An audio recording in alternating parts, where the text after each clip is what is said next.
Cześć! Dzisiaj kolejny odcinek Zrób to sam, stwórz swój ogród od zera. Chciałbym Was serdecznie zaprosić do dawnej stolicy Japonii, czyli Kyoto, stolicy za czasów dynastii Edo, a dokładniej do Pałacu Cesarskiego i jego przepięknego ogrodu, ponieważ rozpoczynamy serię o tym, jak stworzyć ogród japoński, a zaczynamy od tego ogrodu spacerowego. Jedziemy! W tej serii będę chciał porozmawiać o tym, jak Wy powinniście tworzyć swoje ogrody japońskie w ten sposób, żeby nie popełnić błędu i osiągnąć jak najlepszy efekt. Pierwszym elementem, o którym chciałbym porozmawiać, to to, że w Polsce troszkę mylimy style i nie podoba mi się to, że dla nas ogród japoński to jest użycie tylko i wyłącznie roślin zimozielonych, które są w pewien sposób dobrane zbyt randomowo do pejzażu, który jest wypełniony tylko i wyłącznie kamieniami. Chciałbym na przykładzie ogrodu Kaiu Shiki Teien, to jest styl, który został rozpowszechniony w epoce Edo. To jest styl, który służył do spacerowania, do wypoczynku, do odpowiedniego zbudowania harmonii w swoim otoczeniu. Pokazać Wam, że to, z czym się spotykamy w Polsce, to nie jest tak naprawdę nic normalnego wśród ogrodów japońskich tutaj. Spójrzcie, wszędzie tutaj nie mamy do czynienia z wypełnieniem kamiennym. Nie mamy tutaj również żadnej sztuczności w postaci sztucznych włóknin, więc zmierzamy do tego, żeby było naturalistycznie. Kaiu Shiki Teien chodzi o to, żeby odwzorować ten spokój, pewną harmonię, sielankę ze wsi japońskiej. I to jest bardzo istotne. Natężenie spływu wody determinuje nam, jaki charakter będzie miał nasz ogród japoński. Jest to bardzo ważne, żeby pamiętać o tym, żeby ten spływ wody po naszych ogrodach był najlepiej w różnym natężeniu. To, czy będziecie mieli możliwość stworzenia stawu czy małego strumyczka, oczywiście zależy w pełni od Was, natomiast musicie wiedzieć, że taki element wodny musi się w każdym ogrodzie spacerowym znaleźć, ponieważ jest tak bardzo satysfakcjonujący i dopina nam całość projektowo.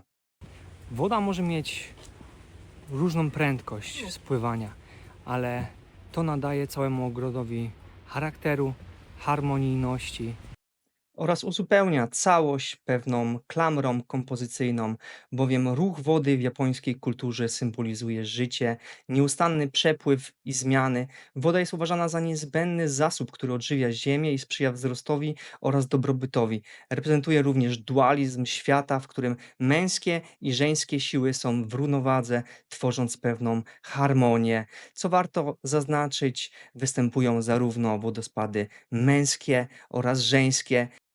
Co warto zaznaczyć, woda daje nam bardzo duże możliwości, jeśli chodzi o odmienność gatunkową. Akurat tutaj mieliśmy okazję być na początku wiosny i jeszcze lilie wodne nie rozwinęły się w pełni.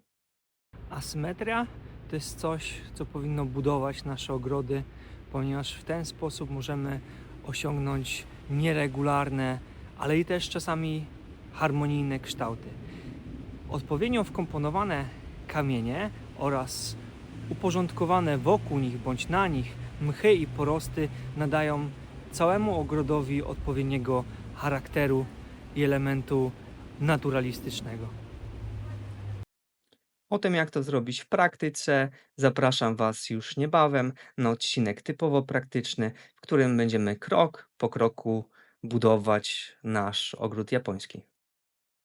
Połączenie roślin zimozielonych, szczególnie sosen oraz bambusów, elementów, których chcielibyśmy zaczerpnąć z japońskiej natury, kamelii japońskiej, wielu krzewów liściastych, które są również zimozielone, takie jak azalie oraz rododendrony, musi być w odpowiednim stopniu dobrane i połączone z roślinami o cechach sezonowych, takich jak miłożąb dwuklapowy, takich jak klony palmowe i wszelkiego rodzaju drzewa liściaste, które są przepiękne w sezonie jesiennym. Jest to bardzo ważne, żeby pamiętać o tym, żeby takie elementy zawrzeć w swoich ogrodach, ponieważ tylko i wyłącznie wtedy będziemy mieli pełną skalę barw w naszym ogrodzie. Japoński ogród spacerowy wymaga przestrzeni. Jakie jest kryterium, jeśli chodzi o minimum, żeby stworzyć taki ogród spacerowy?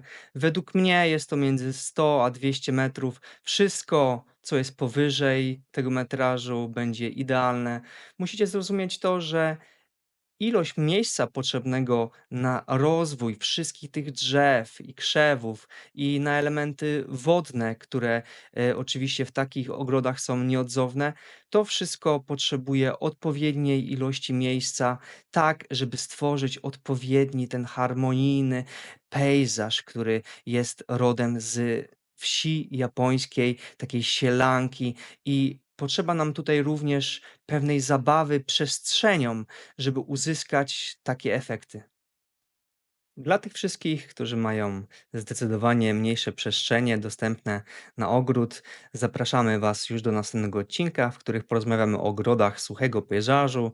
Są to ogrody, które zasłynęły przede wszystkim ze świątyni Zen, ogrodów takich typowo z klasztorów buddyjskich i te ogrody są minimalistyczne, idealne do małych przestrzeni, także serdecznie Was zapraszam już na następny odcinek.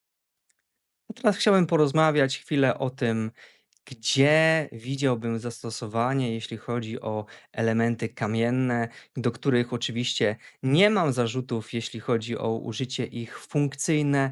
Jak najbardziej polecam Wam użycie takich kamieni, które będą pełniły pewną funkcję. Zamiast pakować je wszędzie tam, gdzie mają stanowić pewne wypełnienie, stwórzcie zamiast powiedzmy chodników czy elementów, pod którymi mają się znajdować jakieś funkcyjne budynki czy inna architektura mała, użyjcie wtedy przede wszystkim kamienia i da to Wam bardzo fajny efekt kompozycyjny, w którym to będziemy mimo wszystko usuwać i oddalać się od tej wszechobecnej betonozy, z którą no niestety bardzo często mamy do czynienia. Jeśli chodzi o ogrodowe inspiracje do ogrodów japońskich, ogrodów Kaiushiki Teien, czyli tych spacerowych, zapraszam Was do wszystkich naszych poprzednich filmów z serii z Japonii, w których omawialiśmy bardzo wiele gatunków, morele japońskie, wiśnie japońskie, wszelkiego rodzaju perełki, które rzadko są spotykane w naszych ogrodach. Po to wszystko zapraszam Was serdecznie do naszych pozostałych filmów. Z pewnością znajdziecie tam coś dla siebie. Tutaj kamienie, czy kamyszki, czy też bardzo drobny piaseczek używany jest do odwodnienia. To jest forma drenażu, ażeby te rośliny nie zgniły w tych warunkach. U nas, jeśli macie tak u siebie, to jak najbardziej takie coś polecam. Natomiast w 90% przypadków dużo lepszym rozwiązaniem będzie użycie ściółki.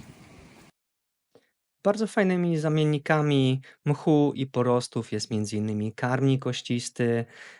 Takie mchy możecie mieć również w swoich ogrodach, natomiast tutaj należałoby bardzo zwrócić uwagę na przyszłą pielęgnację tych mchów, ponieważ musi to być teren półcienisty bądź cienisty, tak żeby ta wilgoć była bardzo obecna na tych miejscach.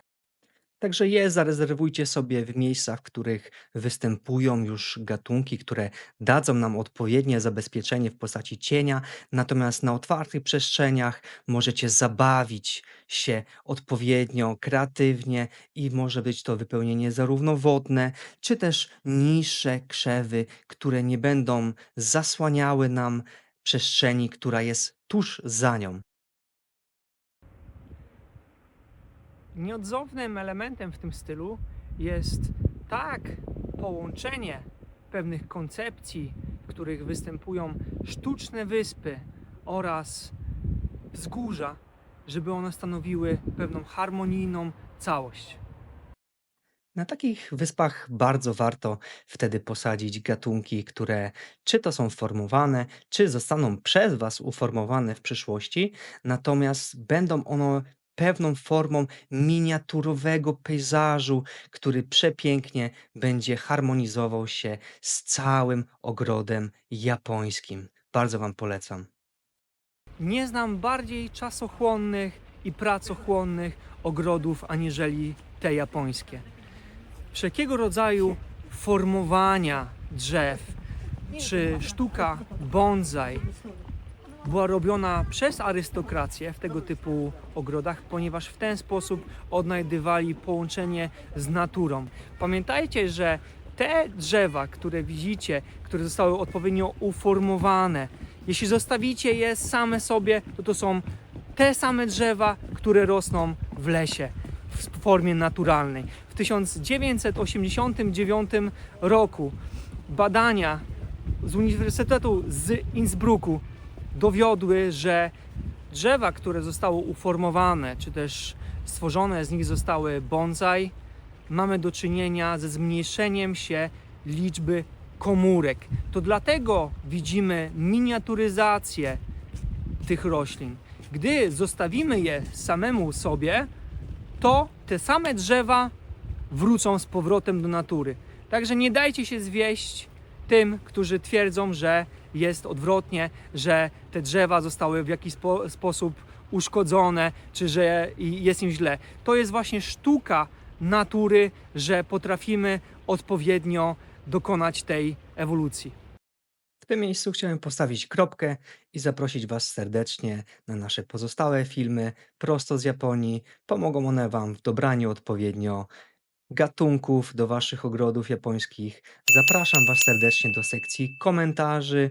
Mamy bardzo fajną społeczność, którą doceniam i czekam na Wasze komentarze i Wasze pomysły, jeśli chodzi o stworzenie Waszych ogrodów japońskich. Dziękuję również za zaufanie w postaci zostawienia lajka, suba oraz włączenia wszystkich powiadomień, tak żebyście mogli otrzymywać następne filmy prosto na Waszą kartę YouTube. To wszystko na dzisiaj. Dziękuję Wam bardzo i już zapraszam niedługo na kolejne odcinki prosto z Japonii.